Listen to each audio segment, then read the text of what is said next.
بسم اللہ الرحمن الرحیم۔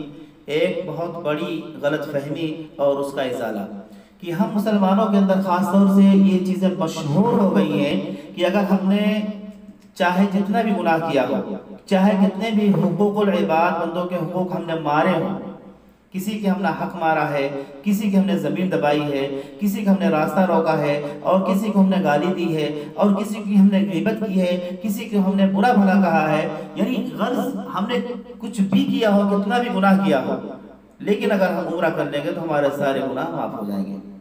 اس غلط فہمی کی وجہ سے آج مسلمانوں کے اندر کتنی جو ہے آپس میں نفرت ہے، کتنے پریشان ہے مسلمان، اور کتنا مسلمانوں کو پریشان کیا جا رہا ہے۔ اس کی صرف ایک ہی وجہ ہے، یہ غلط فہمی دور کر لیں۔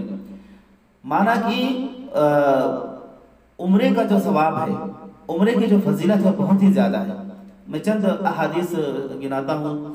حضرت ابو ہریرہ رضی اللہ تعالی عنہ نے حضرت محمد صلی اللہ علیہ وسلم سے دریافت فرمایا کہ اللہ کے نبی کیا عمرہ کرنا واجب ہے؟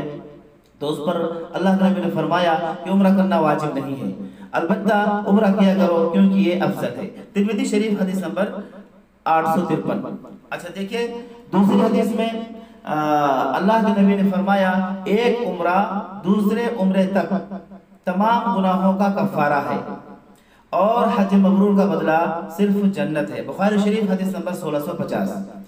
تو یہ بھی بہت زیادہ فضیلت ہے عمرہ شریف کی۔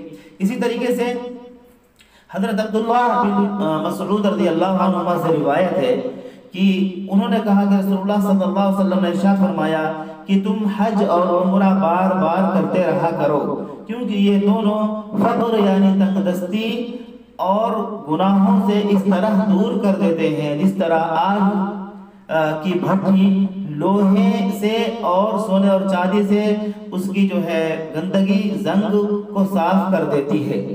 تو اتنی زیادہ فضیلت ہے۔ اسی طریقے سے بخاری شریف کی روایت ہے، حدیث نمبر 117 میں حضرت ابو ہریرہ رضی اللہ تعالیٰ عنہ سے روایت ہے کہ جس نے رمضان شریف میں عمرہ کیا تو اس نے گویا کہ میرے ساتھ عمرہ کیا، اور یا اس کو حج مقبول کا ثواب ملے گا۔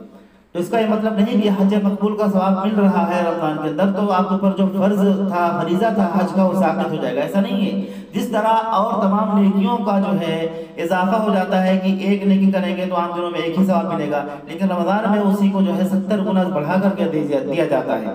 اسی طریقے سے رمضان المبارک میں اگر آپ عمرہ کریں گے تو عمرے کا ثواب یا تو کیا ہے، اللہ کے نبی کے ساتھ عمرہ کرنے کا ثواب ملے گا، یا تو حج مبرور کا ثواب ملے گا انشاءاللہ۔ تو یہ ہے عمرے کی فضیلت۔ لیکن اس فضیلت کی وجہ سے ہم غلط فہمی میں آ جاتے ہیں کہ ہم سارے حقوق العباد یعنی بندوں کے حقوق کو مارتے ہیں، اور یہ سمجھتے ہیں کہ ہم جا کے عمرہ کر لیں گے تو سارے گناہ معاف ہو جائیں گے۔ خدا را اس غلط فہمی کو دور کر دیجیے، ایسا کچھ بھی نہیں ہے۔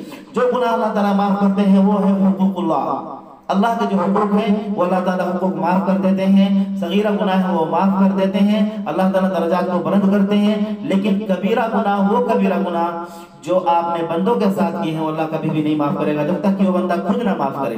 اس لیے اللہ تعالیٰ سے دعا کہ اللہ تعالیٰ ہمیں حقوق العباد کو ادا کرنے والا بنا دے اور اپنی ذات سے کسی کو بھی تکلیف دینے والا نہ بنائے، آمین۔ وآخر دعوانا الحمدللہ رب العالمین۔